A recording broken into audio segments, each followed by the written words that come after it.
খুব সুন্দর একটা গল্প শুনুন। রবি আর বল্টু কবরের মধ্যে বসে বসে গল্প করছিল। তো বল্টু রবিকে বলল যে আচ্ছা ভাই, আপনি মারা গেলেন কিভাবে? তখন রবি বলল যে সেটা একটা দুঃখের কথা, আমি বরফের মধ্যে জমা মারা গেছি। তো বল্টু বলল আপনি বরফের মধ্যে জমলেন কিভাবে? তখন রবি বলে যে আমি ফ্রিজের মধ্যে, ফ্রিজের ঠান্ডায় আটকা পড়া বরফ হয়ে মারা গেছি। তো সেটা একটা বড় কাহিনী, সেটা বাদ দিন, আপনি কিভাবে মারা গেলেন সেটা বলেন শুনি। তখন বল্টু বলে আমারও একটা খুব বড় কাহিনী আছে, যেটা অনেক দুঃখের। আমি আমার বউকে অনেক সন্দেহ করতাম, যে আমার মনে হইতো আমার বউ পরকিয়া করে। তো একদিন আমি অফিস থেকে খুব তাড়াতাড়ি বাড়ি ফিরি বউয়ের পরকিয়া ধরার জন্য।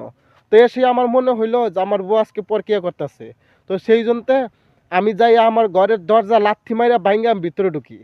ঢুকে যে অনেক খোঁজাখুঁজি করলাম, কিন্তু কাউকে পাইলাম না। তখন নিজের মধ্যে একটা ঘৃণা লাগলো যে আমার বউর আমি হুদায় মিশামিশি পরকিয়া করার সন্দেহ করছি। সেই জন্য নিজের অনেক ঘৃণার এর মধ্যে পইরা আমি আত্মহত্যা করছি। তখন রবি বলে ওরে শালা, তোর জন্য আজকে আমি কবরে।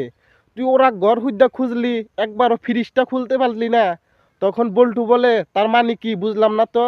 তখন রবি বলে আরে সেদিন আমি তোর বউর সাথে আমি পরকিয়া করছিলাম। তুই যখন বাড়ি ফিরছিলি, তোর পায়ের শব্দ হই না, আমি বুঝতে পারছিলাম যে তুই আইসা পড়ছস। সেই জন্য তো আমি দৌড়াইয়া পলাইয়া যাইয়া ফ্রিজের মধ্যে ঢুকে পড়ি। তো তখন আর পরে বাইরে বার পাই না বিলা ওই ফ্রিজের ঠান্ডার মধ্যে বরফ হয়ে মারা যায়। তুই যদি ফ্রিজ খুলতি, আজকে তুইও বাইসা থাকতি, আমিও বাইসা থাকতাম। এই কথা না বল্টু হুই না অজ্ঞান হয়ে গেল গা। তো বন্ধুরা, ভিডিওটা কিরকম লাগলো আশা করি ভালো লাগবে, কমেন্ট করে বলবে।